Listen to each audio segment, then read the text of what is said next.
네.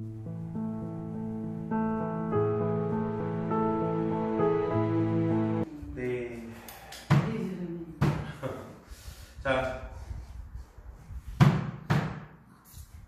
오늘 우리가 같이 나눌 말씀은 에스겔서의 말씀을 통하여서 하나님이 우리에게 소명을 주실 때라는 제목으로 같이 말씀을 나누려고 합니다. 그럼 서로 같이 인사했으면 좋겠습니다. 사랑하고 축복합니다. 그리고 감사합니다. 우리 안양선민교회는 하나님의 선택을 받은 선민으로서 살아가는 거룩한 백성인 것을 인식하고 하나님이 허락하신 교회를 더욱 섬기고 사랑하는 공동체가 되기를 소망합니다.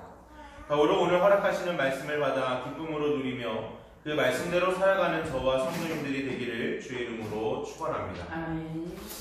에스겔서는 이 다니엘서와 또 계시록과 함께 대표적인 묵시문학에 속한 책입니다. 이 묵시문학이라고 하면은 이 말 그대로 문자 그대로 해석되는 것보다도 환상이나 아니면 꿈을 통하여서 하나님께서 미래적인 사건을 우리에게 보여주는 것을 이야기하는 것입니다. 특별히 에스겔서는 단편적인 내용이 아니라 하나의 설교적인 부분처럼 이 내용들을 연결을 해서 그 묵시를 분명하게 전달하는 책입니다. 그렇기 때문에 이 에스겔서를 읽어나가다 보면 많은 백성들이 에스겔의 말에 마치 비아냥거리고 거부하는 내용들이 많이 등장하면서 이 모든 묵시를 통하여 이스라엘 백성들이 반드시 멸망할 것과 또 나중에는 하나님께서 회복시키실 놀라운 은혜를 같이 이야기하는 것을 보게 되어집니다. 특별히 에스겔서는요, 이 다니엘과 함께 이 바벨론 시대를 살아갔지만 그러나 바벨론 포로기에 해당되어서 하나님 말씀을 온전히 전달하였던 선지자로, 유일한 선지자로 봐도 무방한 선지자였습니다. 그만큼이나 에스겔서를 우리가 좀 돌아보고 같이 말씀을 나누는 것은 정말로 고난 가운데 있고 모든 삶의 모습들이, 삶의 영역들이 다 무너진 상태에 있어서 하나님의 은혜가 우리 가운데 어떻게 임하여지는가 라는 이 부분들을 다시 고민해 나가면서 우리의 소명과 사명을 다시 세울 수 있는 귀중한 책이라는 사실을 기억하면서 말씀을 같이 나누었으면 좋겠습니다. 에스겔이라는 사람은요, 왕궁 제사장의 아들로 태어났습니다. 왕궁 제사장의 아들로 태어났기 때문에 많은 것을 누렸고요. 그냥 예루살렘이 건재하고 존재하였다면 왕궁에서 제사장의 역할을 감당하는 귀중한 또 존귀한 자로서의 역할을 그대로 맞이하고 말 그대로 인생으로 따지면 성공의 가도를 걸을 수 있는 존재였습니다. 그런데 이 나라 곧 이스라엘이 하나님을 바라보지 않고 애굽을 의지하고 바벨론을 무시하기 시작하자 결국 바벨론이 이 이스라엘을 공격하기 시작했고 결국 이스라엘은 바벨론에 의해서 철저하게 파괴되기 시작했습니다. 그러면 이 사건을 통해서 1차 포로기가 시작이 되고 결국 1차 포로 가운데 많은 지식인들과 또 왕궁에 속해 있는 사람들과 더불어 이 가운데 에스겔도 포함되어져 포로로 끌려갔던 것입니다. 잘 생각해보시면 왕궁 제사장의 역할을 감당할 수 있었던 에스겔의 삶은 정말 모든 것이 성공의 가도를 걸을 수 있는 모든 것이 준비된 삶이었습니다. 근데 그 순간에 바벨론에 의해서 이스라엘이 멸망하면서 왕궁에 있었던 모든 것들을 누리지 못하게 되었습니다. 심지어는 그의 왕인 여호와김 또한 바벨론에 의해 포로가 되어버린 상태에서 왕궁 제사장의 직분이 어떠한 것도 그들 가운데 이 에스겔에게 허락되거나 아니면 보장되는 것이 없어져 버리는, 어찌 보면 에스겔로 하여금 좌절하고 절망하고 모든 것이 포기되어지는 상태라는 것을 우리는 알게 되어진 것입니다. 그런데 하나님께서는요, 에스겔을 30세에 부르게 되어집니다. 이 30세에 부르시는 것은요, 정말 하나님의 놀라운 위로와 격려의 사건이라는 사실을 우리는 기억해야 될 것입니다. 왜냐하면 민수기 4장에서 보면 제사장의 역할을 시작하는 이 나이가 바로 30세이기 때문입니다. 그리고 50세가 되면 그 모든 임기를 마치게 되어져 있다는 것을 성경은 우리에게 분명히 말씀하고 있습니다. 그런데 오늘 하나님께서 이 에스겔을 향하여 모든 것이 좌절되었고 모든 것이 파괴되었고 어찌 절망하고 있는 예스겔을 30세의 부르심을 통하여 제사장, 곧 왕궁의 제사장이 아닌 하나님의 선지자로 세워 나가고 있다는 사실을 우리는 기억해야 될 것입니다. 모든 것이 좌절되어 있는 예스겔을 다시 회복시키심을 통하여 살아계신 하나님이 여전히 그와 함께 있다는 사실을 분명히 선포하고 있다는 것입니다. 근데 이 당시에 있어서 이스라엘 백성들은요, 마음에 참 이 선함이 존재하지 않는 상태일 수밖에 없었습니다. 왜냐하면 고대 사회에 있어서의 전쟁의 패배는요, 자신들이 섬기고 있는 신의 패배라고 생각을 했거든요. 당시에 이 바벨론의 신은 마르둑이라는 신이었습니다.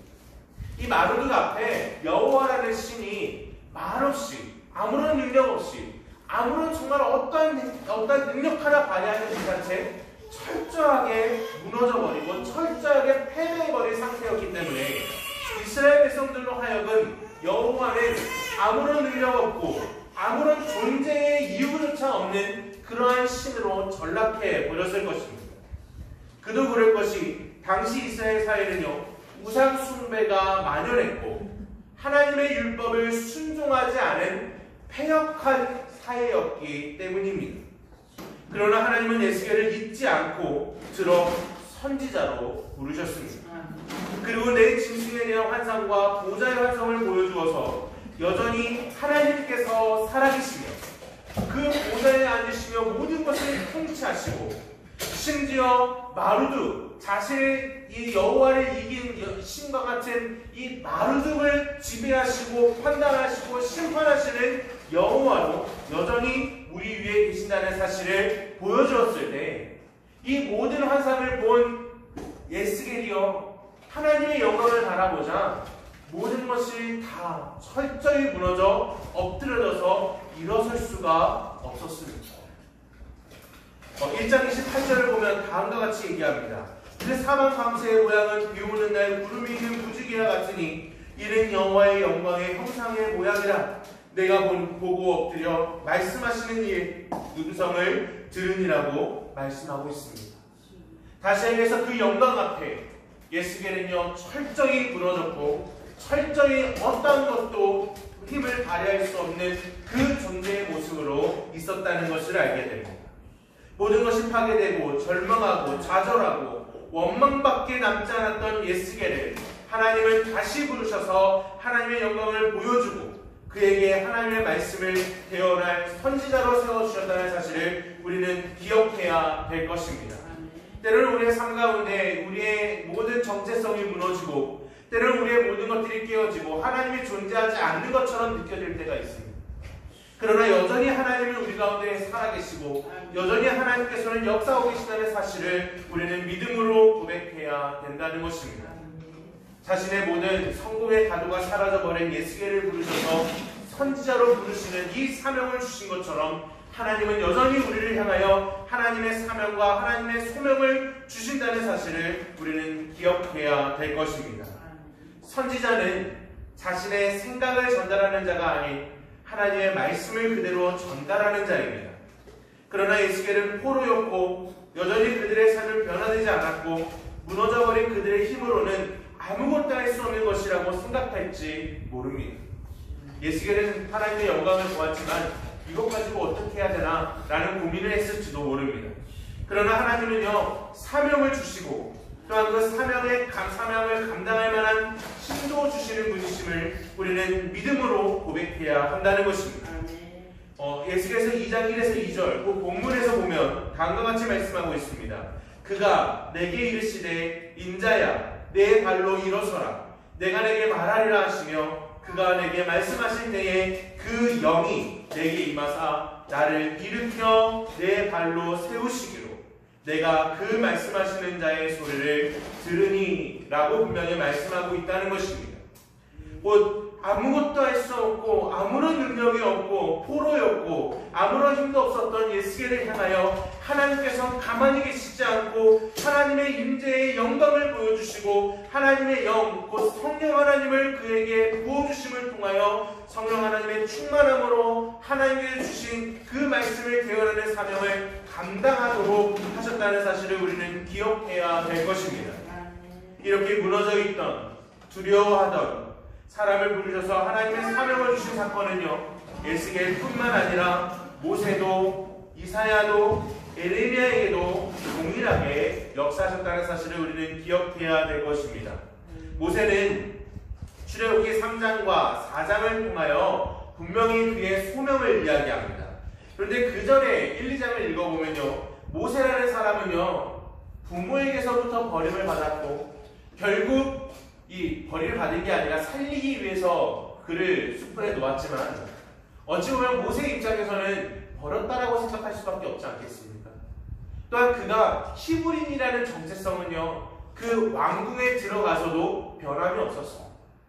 언제나 자신은 히브리인이라는 생각을 가지고 있었고, 자신이 히브리인이라는 생각에 이 생각이 붙잡혀 있었기 때문에 언제나 위축되어 있었고, 언제나 불만과 불평이 남아있던 자가 바로 이 모세였습니다. 이 사실들을 분명히 드러낸 사건이 무엇입니까? 자신의 민족, 곧 히브리 민족을 구원하기 위하여서 이 어떤 간수장, 그 모든 것을 감독관 한 명을 쳐 죽이는 모습을 보여줌을 통하여서 모세가 자신의 정체성이 히브리인이라는 사실을 분명히 알고 있었다는 사실을 우리는 분명히 알게 됩니다. 그런데 이 사건 이후에 무슨 일이 있냐면요, 자신의 민족이라고 생각했고, 자신의 민족이라고 생각하는 그 히브리인들로 인하여서 모세는요, 거부를 당하고 결국 쫓겨나가게 됩니다. 자신이 살인자라는 사실을 알게 되어지자 이것을 감추기 위해서 급히 애굽에서부터 도망가는 모습을 보여주게 됩니다. 다시 이야기해서요, 모세라는 사람은요, 거부감이 가득 있었고, 자신의 정체성 때문에 오는 자괴감이 있었고, 그리고 자격지심이 심했던 사람이 바로 모세였다는 것입니다. 그런데 하나님께서는 출애굽기 3장과 4장을 통하여서 호렙산에서 모든 것을 포기하고 양치기로 살고 있었던 모세를 부르시는 사건을 보여주게 됩니다.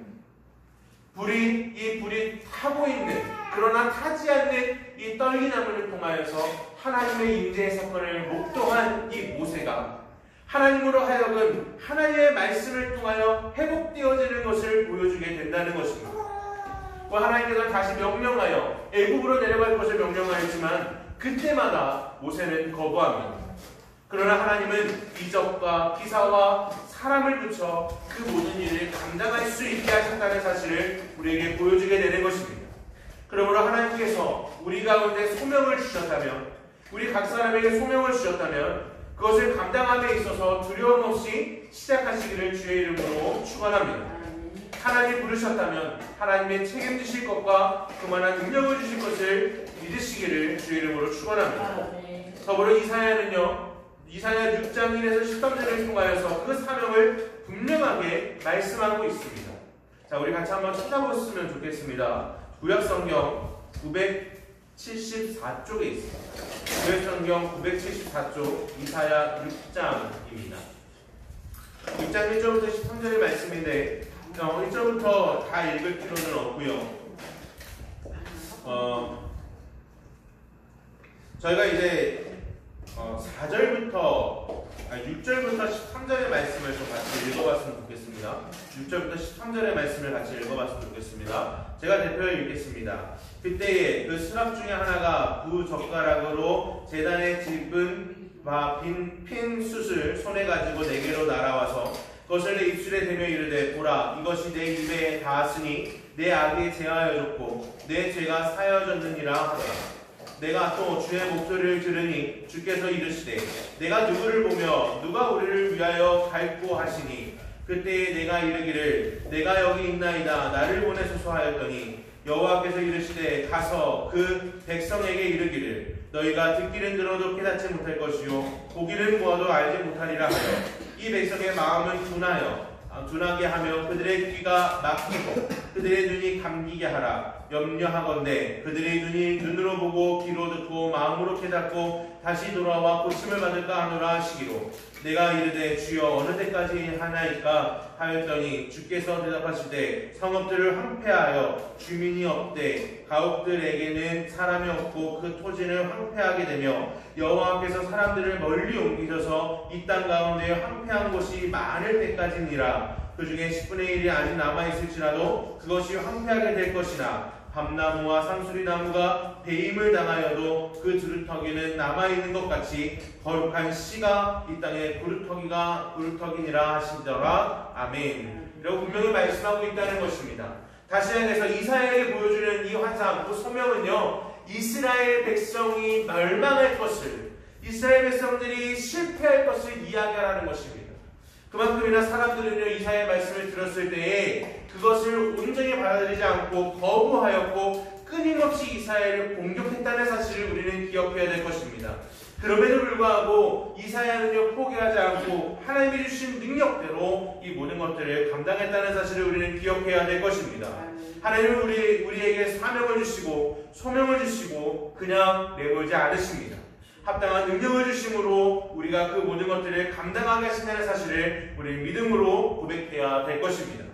더불어 예레미야는 1장 4절부터 10절의 말씀을 통하여서 분명히 말씀하고 있습니다. 자신이 아이라고 이야기합니다. 자신은 아무것도 할 수 없는 존재라고 이야기합니다. 그러나 하나님께서는 예레미야를 태에서부터 택하셨다라고 분명히 말씀하면서 그가 이스라엘 백성들에게 말씀을 전할 것을 두려워하지만 하나님께서 그와 함께 하실 것을 분명히 이야기하시고 선언하시고 그로 인하여 그 예레미야 또한 그 말씀의 능력을 힘입어 그 소명을 감당해 나간다는 사실을 우리는 기억해야 될 것입니다.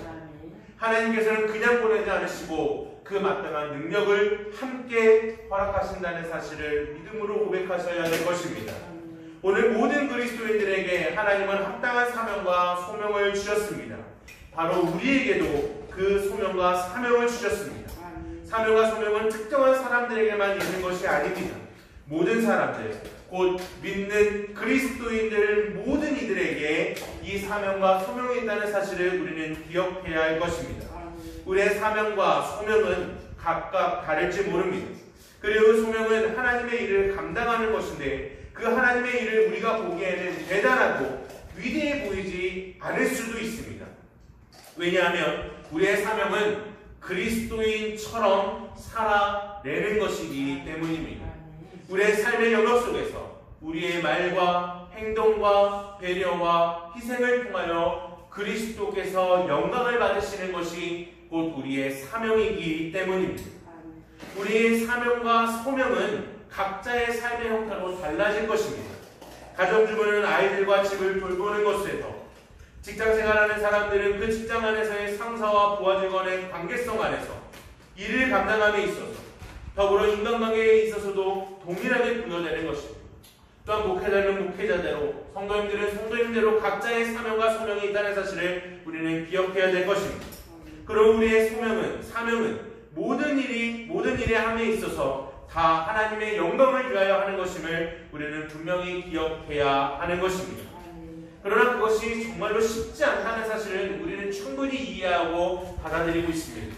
직장생활을 해나가는 데 있어 그리스도인처럼 사는 것이 정말 어려운 것입니다. 또 가정생활을 하는 데 있어서 아이들에게 그리스도를 드러내는, 그리스도를 투영해내는, 하나님을 투영해내는 존재로 살아간다는 이 부모로서의 삶 또한 너무나도 쉽지 않은 것임을 우리는 알 수 있습니다. 일반적인 인간관계 안에서도 하나님의 영광을 드러내는 모든 삶의 영역으로 나가는 것 또한 너무나도 어려운 일이라는 사실을 우리는 충분히 기억하고 있습니다. 그러나 하나님은 예수께를 부르시고 소명을 주시고 끝내시는 것이 아니라 하나님의 영, 곧 성령을 충만히 주심으로 일으켜 세우셨고 그의 발로 서도록 하셨습니다.